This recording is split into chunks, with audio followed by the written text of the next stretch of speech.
I know what BMW is doing. Why the strange shapes, split lights, the grills? It's history repeating itself, for good or for bad.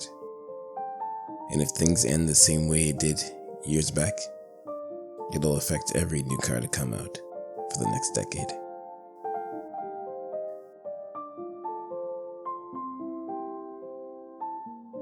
See, it all starts with this guy, Chris Bangle.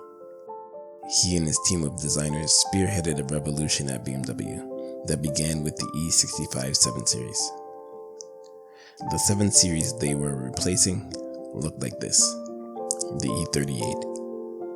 It was famed for its classic, sophisticated style. Even today, it's lauded as one of the best BMWs ever. Revamping this wouldn't be easy, but they did, with this. It's clear BMW had been in a rut. The last few 7 Series all kinda looked the same. Evolution, not revolution. But Bangle & Co., they weren't interested. I mean, look at this thing. The front, the side, that rear. This was a statement.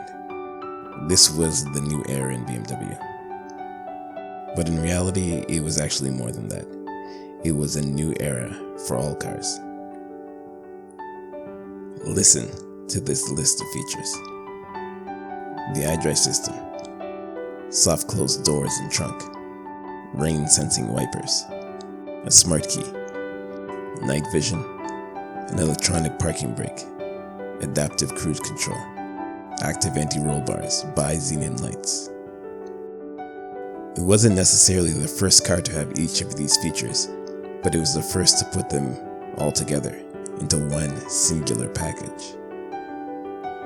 Look at the old dash, pretty traditional for the times.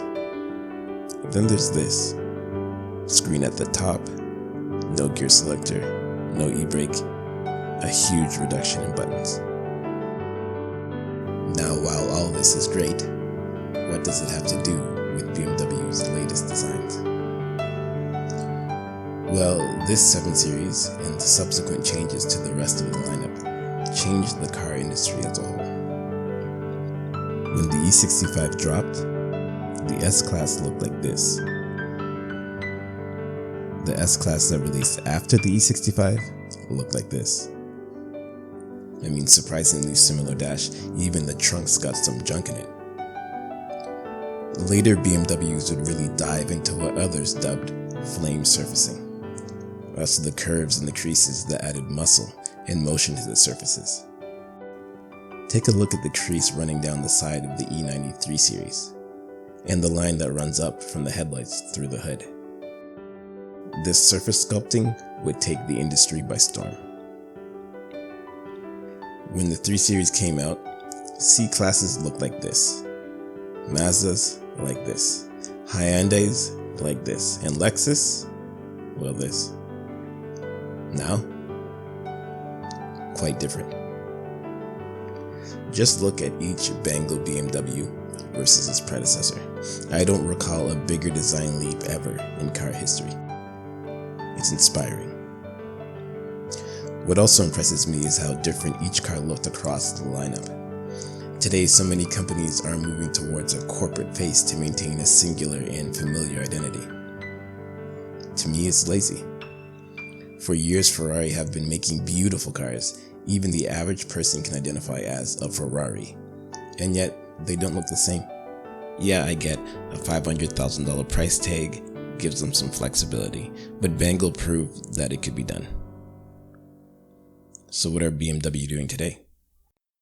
Well, when the Bangle era cars came out, they were controversial to say the least.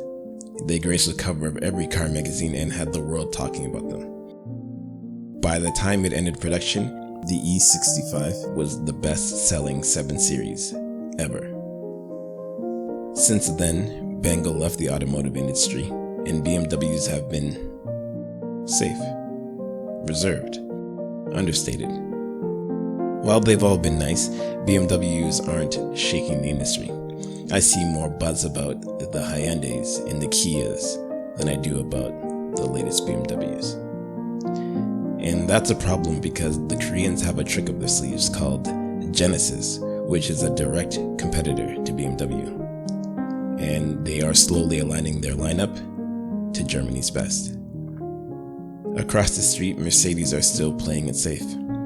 Nice interiors, utmost of luxury, but stretching and shrinking, unchallenging designs. Audi, well, they're finding their feet, and Lexus are really honing in on their identity. If BMW are going to revolutionize again, now's the time. Catch their competitors off guard and get Genesis to take a step back and watch the market react. While the M3 was the first step, the big jump was once again on the 7. This time simultaneously the flagship SUV and sedan, X7 and 7 Series. But the playing field is harder now. Making technological jumps is much more difficult now that cars are made by basically tech companies. With big players like Apple and Google jumping in, there's more obstacles to overcome than ever before. Is the XM enough? It's hard to say. It's controversial for sure, but bangled BMWs were controversy with a purpose. There was a reason for the iDrive. All that tech couldn't fit behind dozens of buttons, so iDrive was a natural progression. A higher screen meant keeping your eye high near the windshield, better sightline. Moving the shifter and e-brake reduced the clutter in the center console. Bangle & Co. had a plan. BMW's current plan? I'm not so sure. Split headlights are not new and common on less than desirable competitors. Think the Cactus and the Cherokee. Thin rear lights, well, they're cool. Two-tone paint, also cool, but a little bit Maybach-y, you might say. Definitely the interior is a step up, but maybe not as much of a jump as the E65. And the truth is, it's not as otherworldly as an EQS with hyperscreen. Only time will tell if the revolution will be won. But BMW, they're all in. Let's see where it takes them.